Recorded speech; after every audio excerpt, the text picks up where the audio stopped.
Bienvenidos, ya comienza Fan Club, Ecos de la Naturaleza.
Se está quemando este mundo.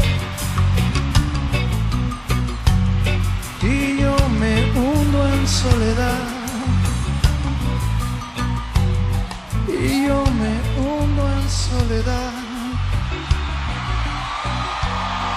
y yo me hundo en soledad.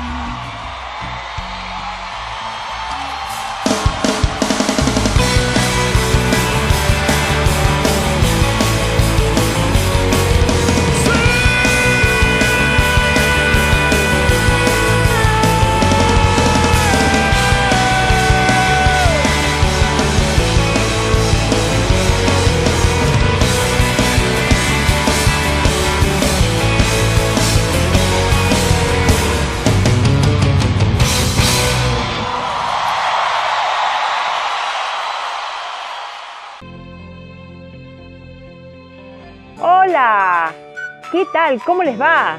Aquí comienza Fan Club Ecos de la Naturaleza, un programa hecho por Fundación FAN. El programa de hoy va a ser muy variado. Les voy a enseñar a hacer abono orgánico, un poco más elaborado que el que hicimos en otro programa. La fertilidad del suelo la vamos a conseguir con un buen abono, con la rotación de cultivos y con la asociación de las plantas. Hoy vamos a aprender a hacer 3 tipos de abonos diferentes: el abono compuesto, el abono verde y el abono superficial. Vamos a comenzar a ver las características de cada uno. Al abono compuesto lo vamos a hacer de la siguiente manera. Vamos a ir intercalando diferentes productos orgánicos: restos vegetales, restos de cocina, estiércol, paja y tierra. Ese compost o abono lo vamos a tapar con un plástico o con una chapa para evitar que se inunde cuando llueve.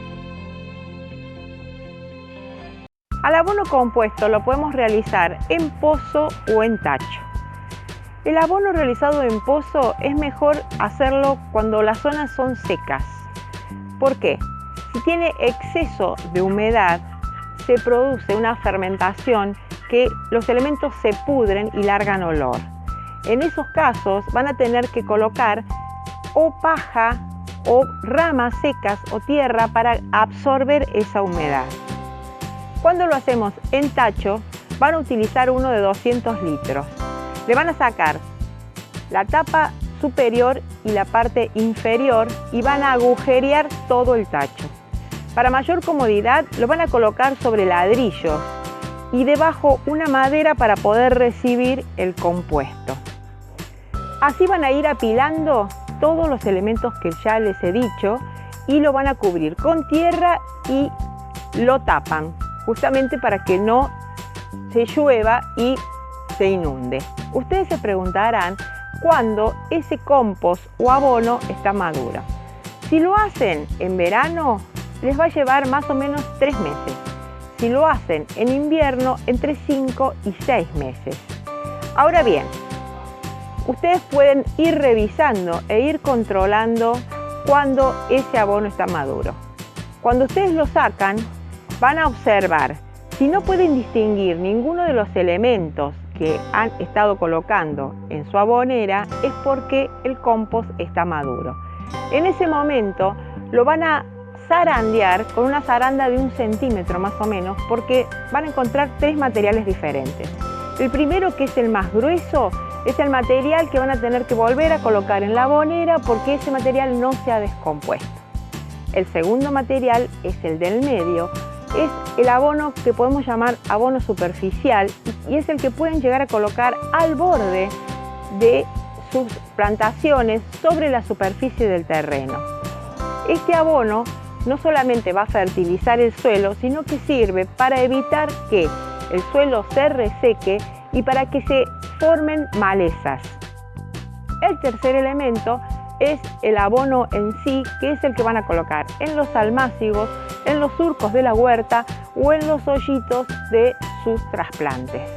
Si ustedes siguen estas condiciones, van a obtener un abono o un compost muy bueno y además, detalle muy importante, van a disminuir los residuos orgánicos en su bolsa de basura. Por lo tanto, no van a llegar ni al basural o vertedero en donde se produce una descomposición que produce olor y además atrae a insectos y roedores. Ahora vamos a ver el abono verde. Este es un abono especial porque para él hay que sembrar determinadas plantas. Este abono se usa para los suelos empobrecidos y enseguida se revitalizan. Para ello tenemos que plantar en el verano leguminosas como la soja y el poroto y gramíneas como el maíz y el sorgo. Y en el invierno leguminosas como las habas, las arvejas o el trébol y cereales como el trigo, la avena, cebada y centeno.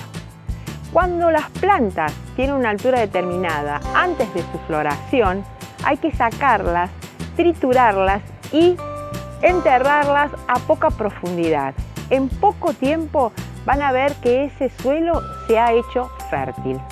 Este es un abono que, si hay docentes que me están escuchando y tienen huerta orgánica en su escuela, pueden hacerlo durante el verano que no hay producción de huerta. Vamos al tercer y último abono, es el abono superficial. Es aquel que se coloca sobre la superficie del terreno a fertilizar. Puede ser restos de cosecha, pueden ser parte del abono semidescompuesto que tienen del abono compuesto, el primero que hicimos, yuyos con raíces, paja. Este abono sirve para evitar el impacto directo del agua sobre la tierra y para evitar que se formen malezas además. Entonces las escarpidas para retirar esas malezas van a ser más espaciadas. Vamos a una pausa, ya volvemos. Hay un equipo que está acá, que cuando más lo necesitas, estés donde estés, vayas donde vayas, está siempre cerca tuyo. Yo soy de ese equipo. Asegúrate en la segunda, donde lo primero sos vos. Grupo Asegurador La Segunda.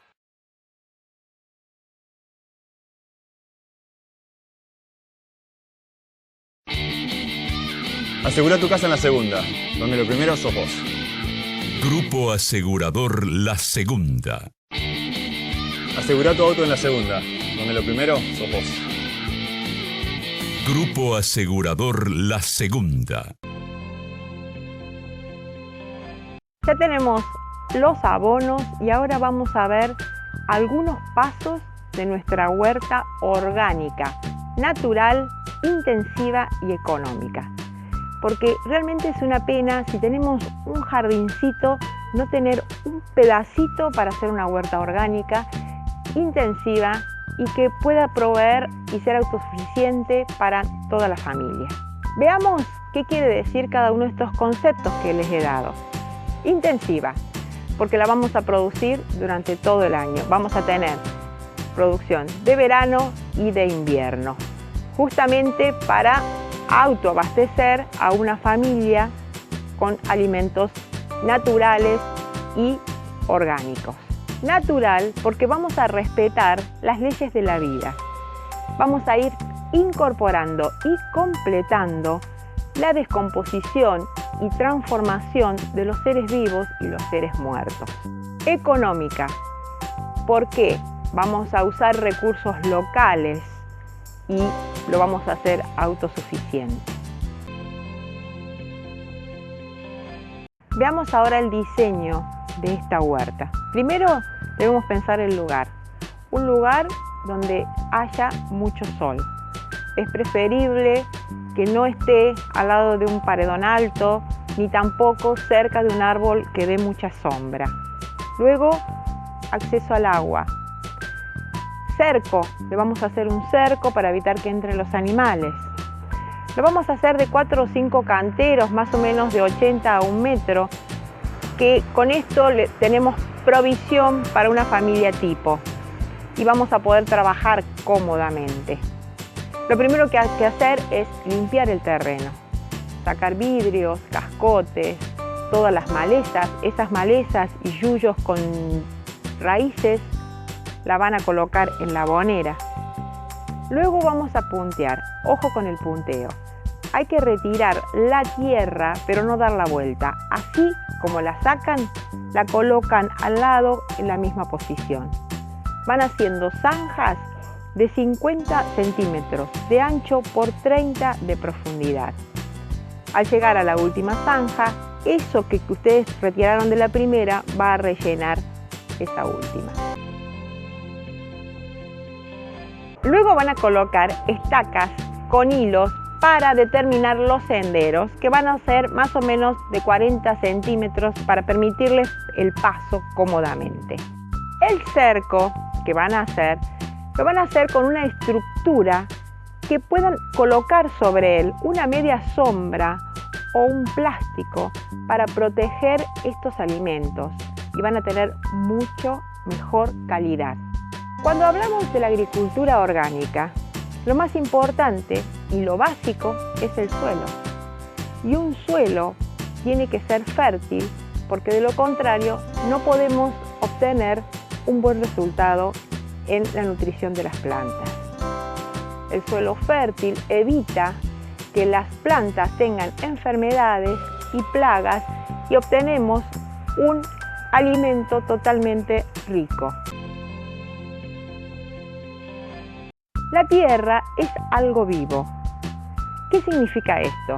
Que está formada por organismos y microorganismos que van descomponiendo la materia orgánica en nutrientes que sirven de alimento a las plantas. Las lombrices son unos excelentes aliados para el compost. ¿Por qué? Porque generan galerías y esto hace que se airee el suelo.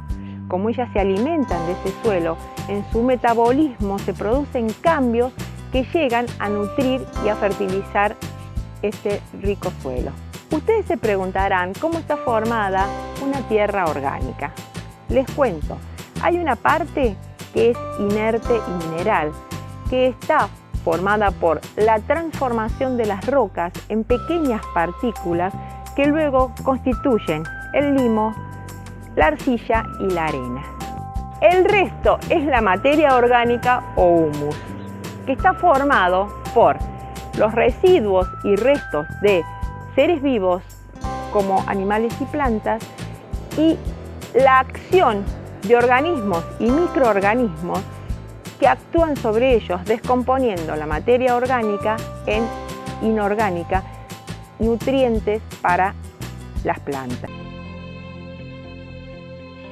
En la naturaleza, este proceso lo vemos continuamente, por ejemplo, en el bosque. Si vamos por el bosque y pisamos, vemos que es mullido porque está repleto de hojas, restos de animales, huesos, residuos de animales. Y en ese transcurso empieza la descomposición de los microorganismos y organismos continuamente sobre ellos, haciendo que este suelo sea fértil y permitiendo que crezcan los árboles, evitando que este lugar sea un desierto. Algo muy importante a tener en cuenta, en la parte superficial del suelo es donde se encuentran la mayoría de los seres vivos. ¿Por qué? Porque ahí hay oxígeno y humedad. Es por eso que yo les dije en un momento que cuando nosotros vamos a trabajar nuestra tierra, no debemos dar vuelta a la tierra, sino que solamente airearla con horquillas. Ustedes seguramente habrán escuchado que los suelos se desgastan y hay varios motivos por los cuales un suelo se empobrece o desgasta. Uno de ellos es si siempre colocamos las mismas plantas. Si cultivamos las mismas plantas, ese suelo se va a empobrecer. ¿Por qué? Porque cada especie de planta va a absorber los nutrientes diferentes. Por eso necesitamos hacer rotación de cultivos. Otra cuestión es la asociación de las plantas. Es importante saber cómo asociamos para que no se enfermen. El abono es fundamental, ya sea abono compuesto, verde o superficial. Si el suelo está desprotegido, es erosionado por el agua, cuando caen las gotas de lluvia sobre el suelo desprotegido, se va desarmando esa partícula y cuando se seca, se forma una costra. Entonces las plantas no pueden absorber los nutrientes. Y el viento también contribuye a barrer todo lo superficial de esta tierra, que es lo más valioso del suelo. Por lo tanto, nosotros, para tener nuestra huerta orgánica, debemos saber qué es lo que necesita nuestro suelo, protegerlo y cuidarlo. ¿De qué manera? Les vuelvo a repetir, con los abonos y con cultivos de plantas reponedoras de nutrientes, que es lo que hablamos en el abono verde. Por hoy vamos a terminar con este tema.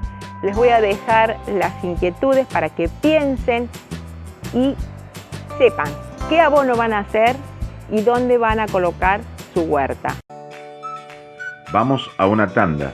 No te pierdas el final del programa. Hay un equipo que está acá, que cuando más lo necesitas, estés donde estés, vayas donde vayas, está siempre cerca tuyo. Yo soy de ese equipo. Asegúrate en la segunda, donde lo primero sos vos. Grupo Asegurador La Segunda.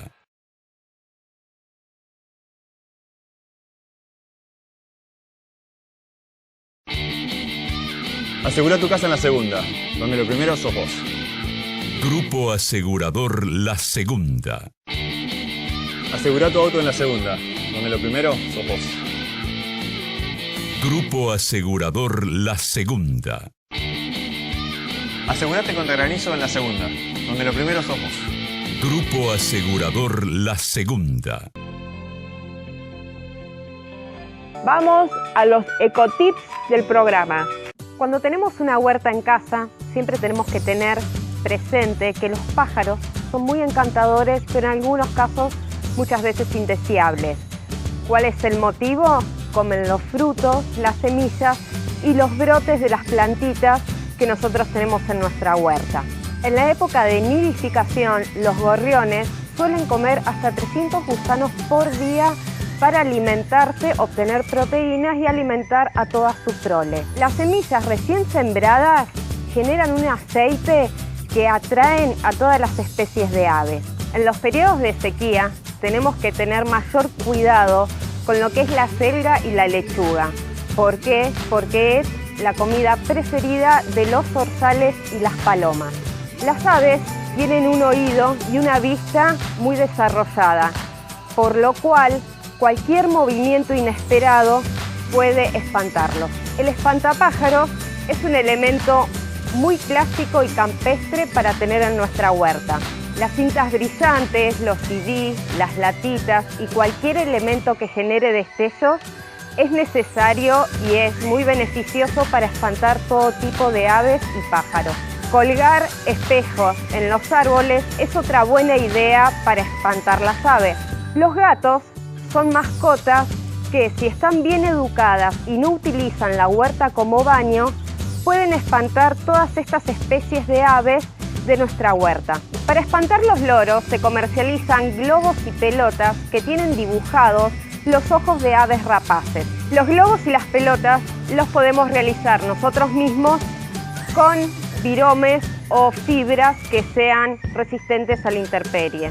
Las polillas y las mariposas, algunas especies, tienen dibujadas en sus alas los ojos de estas aves rapaces. Se recomienda realizar todas las precauciones para evitar que los pájaros y aves se acerquen antes de la siembra. ¿El sabías qué? Viene ahora. Veamos algunas curiosidades sobre el agua. Está demostrado que las moléculas del agua cambian según distintas vibraciones. El agua tiene personalidad. Sus moléculas cambian según los estímulos que el agua reciba. El agua tiene memoria, es capaz de recordar estímulos y de formar la misma composición que alcanzó la última vez que recibió dicho estímulo. Existen más de 80.000 sustancias catalogadas capaces de contaminar el agua. El 20% del agua de la Tierra se encuentra bajo tierra o en vapor de agua. Hay más agua en la atmósfera que en los ríos del planeta juntos. El agua solo permanece 5 minutos en el estómago de una persona. 750 millones de personas en todo el mundo no tienen acceso al agua potable. Más de 2.000 millones de personas consumen agua sin control sanitario. Más de 1.500 millones de personas en el mundo consumen agua contaminada con heces. En diversos lugares de África caminan un mínimo de 10 kilómetros al día para poder tener agua. Para producir una Coca-Cola se necesitan 200 litros de agua. Una persona consume a lo largo de su vida alrededor de 70.000 litros de agua. 2/3 del agua que gastamos en el hogar la gastamos en el baño. La ausencia de agua causa más de 5.000 muertes cada día en el mundo subdesarrollado. Para tener sed, basta con que hayas perdido el 1% del agua de tu cuerpo. El agua es inolora, incolora e insípida. Ah, disculpa, esto ya lo sabías, ¿verdad? Chau, hasta la próxima.